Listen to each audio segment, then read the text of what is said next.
Lain, Polda Metro Jaya memanggil pakar telematika Roy Suryo dan seorang dokter, T. Fauzia Tiasuma. Keduanya hadir untuk dimintai klarifikasi terkait laporan yang sebelumnya diajukan Presiden ke-7 Joko Widodo. Kabid Humas Polda Metro Jaya Kombes Ade Ari menyebut tim penyelidik sudah menerima sejumlah barang bukti untuk proses penyelidikan tudingan ijazah palsu Jokowi. Di antaranya beberapa dokumen fotokopi ijazah, print out legalisir, dan fotokopi cover dan skripsi dan lembar pengesahan. Tim penyelidik masih terus melakukan penyelidikan untuk mengungkap kasus tudingan ijazah palsu Jokowi.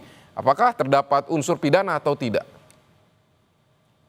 Perkara penanganan kasus ini adalah pernyataan yang mengandung fitnah dan pencemaran nama baik melalui media sosial atas tuduhan ijazah palsu S1 milik pelapor,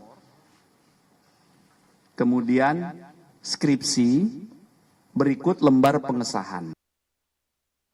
Sementara itu, usai diperiksa, Roy Suryo mempertanyakan sejumlah hal, diantaranya soal pasal UU ITE yang digunakan.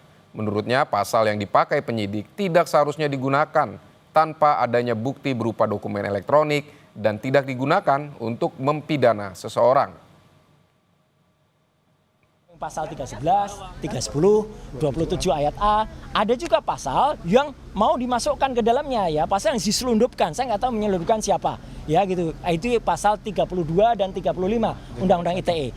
Kebetulan dulu saya ikut merancang Undang-Undang ITE bersama teman-teman yang lain.